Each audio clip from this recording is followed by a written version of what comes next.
بسم اللہ الرحمن الرحیم نحمدہ ونصلی علی رسولہ الکریم اما بعد فاعوذ باللہ من الشیطان الرجیم بسم اللہ الرحمن الرحیم ان اللہ وملائکتہ یصلون علی النبی یا ایہا الذین آمنوا صلوا علیہ وسلموا تسلیما۔ اللہ تبارک و تعالی شانہ نے قرآن پاک میں بہت سے احکامات ارشاد فرمائے، نماز، روزہ، حج وغیرہ، اور بہت سے انبیاء کی تعریفات توصیفات بھی فرمائی، اور ان کے بہت سارے اعزاز و اکرام بھی فرمائے۔ حضرت آدم علیہ نبینا علیہ السلام کو پیدا فرمایا تو فرشتوں کو حکم ہوا کہ ان کو سجدہ کیا جائے، لیکن یہ حکم کسی اعزاز و اکرام میں نہیں فرمایا کہ میں بھی یہ کام کرتا ہوں تو تم بھی کرو۔ یہ اعزاز صرف سید الکونین حضرت محمد مصطفیٰ صلی اللہ علیہ وسلم کے لیے کی ہے۔ اللہ جل شانہ نے صلاۃ کی نسبت سب سے پہلے اپنی طرف، اس کے بعد اپنے پاک فرشتوں کی طرف کرنے کے بعد مسلمانوں کو حکم فرمایا کہ اللہ اور اس کے فرشتے درود بھیجتے ہیں، تو اے مومنو تم بھی آپ صلی اللہ علیہ وسلم پر درود بھیجو۔ اس سے بڑھ کر اور فضیلت کیا ہوگی کہ اس عمل میں، درود شریف والے عمل میں، اللہ اور اس کے فرشتوں کے ساتھ مومنین کی شرکت بھی ہو رہی۔ اللہ تعالیٰ کے درود بھیجنے کا مطلب حضور اقدس صلی اللہ علیہ وسلم کو مقام محمود تک پہنچانا، اور وہ مقام شفاعت ہے۔ ملائکہ کے درود کا مطلب ان کی دعا کرنا ہے، حضور اقدس صلی اللہ علیہ وسلم کے مرتبے کے زیادتی کے لیے، اور حضور صلی اللہ علیہ وسلم کی امت کے لیے استغفار کے لیے۔ اور مومنین کے درود کا مطلب آپ صلی اللہ علیہ وسلم کا اتباع، حضور صلی اللہ علیہ وسلم کے ساتھ محبت، اور آپ صلی اللہ علیہ وسلم کے تمام صفات کا تذکرہ اور تعریف مقصود ہے۔ اللہ جل شانہ نے حضور اکرم صلی اللہ علیہ وسلم کو جو اعزاز عطا فرمایا، یہ اعزاز تمام اعزاز سے بہت بڑھا ہوا۔ جو اعزاز حضرت آدم علیہ السلام کو فرشتوں سے سجدہ کروا کر عطا فرمایا تھا، یہ اس سے بھی کہیں زیادہ بڑا ہوا۔ کیوں؟ اس میں صرف حضرت آدم علیہ السلام کو سجدہ کرنے کا حکم ہوا تھا، جبکہ اللہ کے نبی صلی اللہ علیہ وسلم پر درود بھیجنے کا جب معاملہ ہوا تو اس میں اللہ رب العزت نے یہ ارشاد فرمایا کہ اللہ اور اس کے فرشتے آپ صلی اللہ علیہ وسلم پر درود بھیجتے ہیں، تو اے مومنین تم بھی آپ صلی اللہ علیہ وسلم پر درود بھیجا کرو۔ اس آیت شریفہ میں ان اللہ وملائکتہ یصلون علی النبی، اس میں حضور صلی اللہ علیہ وسلم کو نبی کے لفظ کے ساتھ تعبیر کیا، محمد کے لفظ کے ساتھ تعبیر نہیں کیا، جیسا کہ اور انبیاء کو ان کے ناموں کے ساتھ ذکر فرمایا۔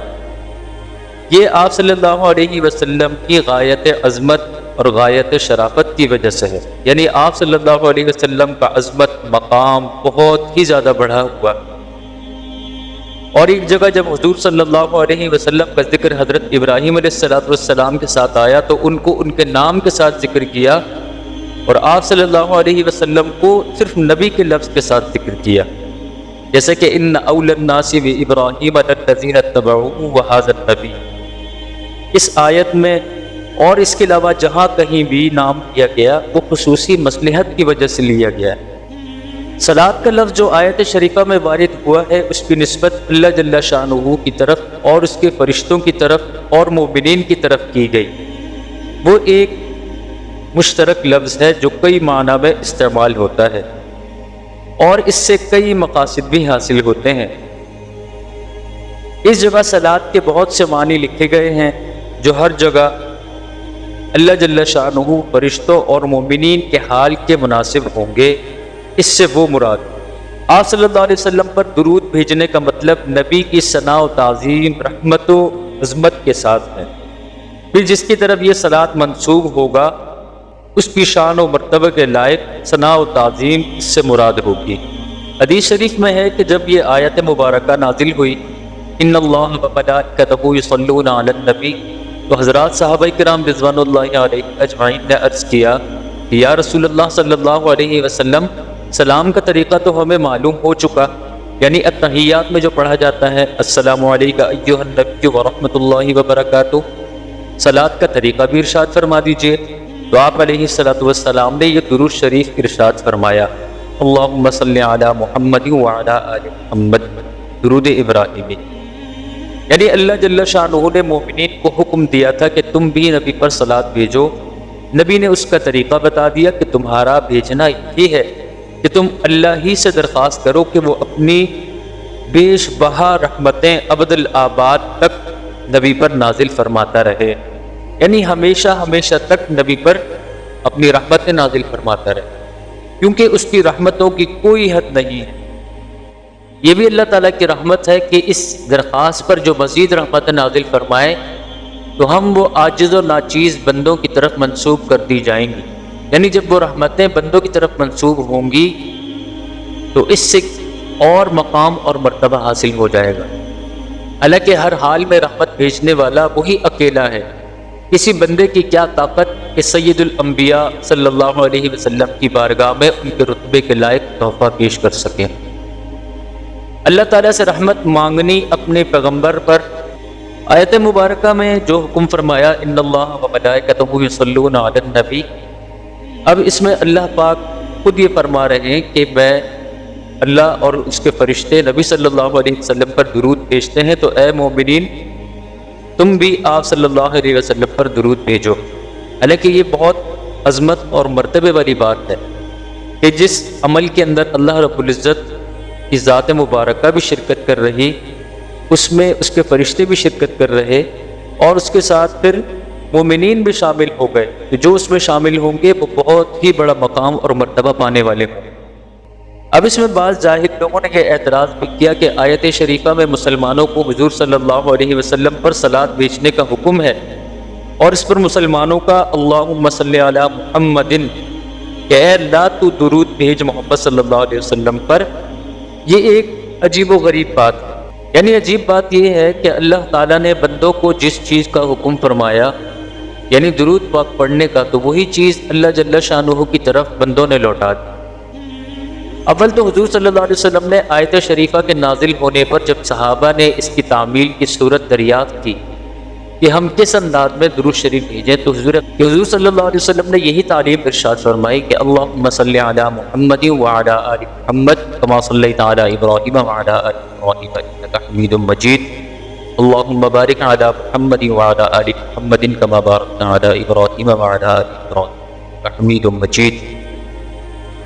یہ تعلیم ارشاد فرمائی۔ اب اس میں اللہ کے نبی صلی اللہ علیہ وسلم خود تعلیم ارشاد فرما رہے ہیں اور کو طریقہ بتلا رہے ہیں۔ اور دوسری بات اس میں یہ ہے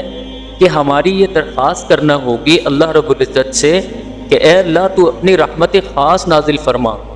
اور یہ تو اس سے بہت ہی زیادہ اونچا ہو جائے گا کہ ہم اپنی طرف سے کوئی ہدیہ حضور اکرم صلی اللہ علیہ وسلم کی خدمت میں پیش کریں گے۔ اور جو شخص جتنا بڑا مقام اور مرتبہ حاصل کرنا چاہتا ہے تو وہ درود شریف کے ذریعے سے حاصل کر سکتا ہے، اور جتنا زیادہ درود شریف کی کثرت ہوگی اتنا ہی زیادہ مقام اور مرتبہ حاصل ہوتا چلا جائے گا۔ اب جس شخص سے جتنی زیادہ محبت ہوتی ہے اس کا تذکرہ اتنا ہی زیادہ کرتا ہے، اور اس کا تذکرہ ہونا اسے اچھا بھی لگتا ہے۔ ومن احب شیئا اکثر من ذکرہ، کہ جس سے کسی کو محبت ہوتی ہے تو اس کا ذکر بھی بہت کثرت سے کیا کرتا ہے۔ اب اگر کوئی شخص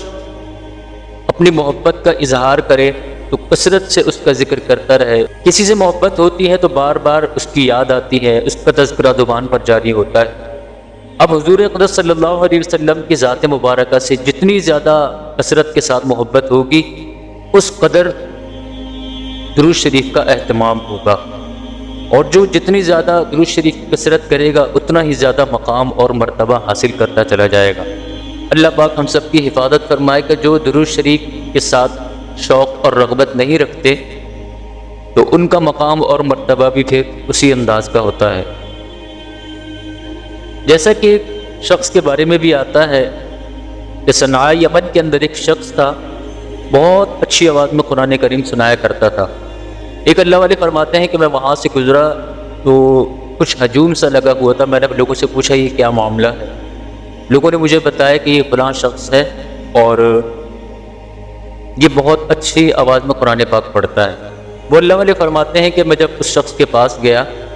تو وہ قرآن کریم کی تلاوت کر رہا تھا، اور جب اس آیت پر پہنچا ان اللہ و ملائکتہ یصلون علی النبی،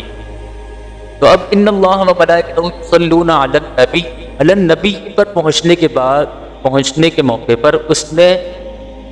علی النبی پڑھ لیا، یعنی اللہ اور اس کے فرشتے علی رضی اللہ تعالیٰ عنہ پر درود بھیجتے ہیں، نعوذ باللہ۔ اس کے ان الفاظ کو پڑھتے ہی وہ شخص گونگا ہو گیا، برس اور جذام جیسی موذی بیماریوں نے اسے گھیر لیا، اندھا اور اپاہج ہو گیا۔ بڑی ہی عبرت کا مقام ہے، اللہ پاک حفاظت فرمائے۔ اپنی بارگاہ میں اپنے پاک کلام اور اپنے پاک رسولوں کی شان میں بے ادبی سے ہم لوگ اپنی جہالت اور لاپرواہی سے اللہ پاک ہم سب کی حفاظت فرمائے۔ اس کی بالکل بھی پرواہ نہیں کرتے کہ ہماری زبان سے کیا الفاظ نکل رہے ہیں اور اس میں ہماری پکڑ ہو سکتی ہے۔ اللہ رب العزت نے قرآن کریم پہ ارشاد فرمایا قل الحمد للہ وسلام علی عبادہ الذین اصطفیٰ، آپ کہہ دیجئے کہ تمام تعریفات اللہ ہی کے لیے ہیں، وسلام علی عبادہ الذین اصطفیٰ، اور اس کے ان بندوں پر سلام ہو جس کو اس نے منتخب فرمایا۔ اور جس شخص کو جتنی زیادہ ضرورت ہو کسی بھی معاملے کے اندر، تو وہ اگر درود شریف کا اہتمام کرے گا اور کثرت کے ساتھ درود شریف پڑھے گا، تمام مشکلات دور ہوتی چلی جائیں گی، معاملات آسان ہوتے چلے جائیں گے، مسائل حل ہوتے چلے جائیں گے۔ حدیث مبارکہ ہے کہ حضور اقدس صلی اللہ علیہ وسلم کا ارشاد ہے کہ جو شخص مجھ پر ایک دفعہ درود شریف پڑھتا ہے، اللہ جل شانہ اس پر 10 مرتبہ رحمت نازل فرماتے ہیں۔ اللہ جل شانہ کی طرف سے تو ایک ہی درود، ایک ہی رحمت ساری دنیا کے لیے کافی ہے۔ اب ایک دفعہ درود پڑھنے پر اللہ تعالیٰ کی طرف سے 10 رحمتیں نازل ہو رہی ہیں، تو اس سے بڑھ کر اور فضیلت کیا حاصل ہو سکتی ہے کہ ایک دفعہ درود پڑھا، اللہ جل شانہ کی طرف سے 10 رحمتیں نازل ہوئی۔ پھر کتنی خوش قسمتی کی بات ہے کہ ایک مرتبہ پڑھنے پر 10، 2 مرتبہ پڑھنے پر 20، اب ایسے ہی جتنی زیادہ پڑھتا چلا جائے گا اتنا ہی زیادہ عظمت و برکات حاصل کرتا چلا جائے گا۔ اب ایک طرف یہ دیکھ لیجئے جو کثرت درود شریف کا اہتمام کرتا ہے وہ ہر قسم کی بلندیاں، مقام اور مرتبے کو پاتا ہے، اور جو اس سے ہٹ کر چلتا ہے تو پھر اللہ پاک کی پکڑ کس انداز میں آ جاتی ہے۔ اللہ پاک ہم سب کی حفاظت فرمائے، آپ صلی اللہ علیہ وسلم کی محبت ہم سب کے دلوں میں معجزن ہو جائے، اور ہم اس کا بالکل بھی حق ادا نہیں کر سکتے، جتنا زیادہ پڑھیں اتنا ہی کم ہے۔ اللہ پاک ہمیں درود شریف سے محبت عطا فرمائے، آپ صلی اللہ علیہ وسلم سے سچا عشق، سچی محبت عطا فرمائے، اور ہمیں کثرت کے ساتھ صبح و شام، دن رات، ہر لمحہ لمحہ آپ صلی اللہ علیہ وسلم پر درود شریف پڑھنے کا اللہ پاک ہمیں موقع عطا فرمائے، اور یہ سعادت ہمارے حصے میں آئے۔ وآخر دعوانا الحمدللہ۔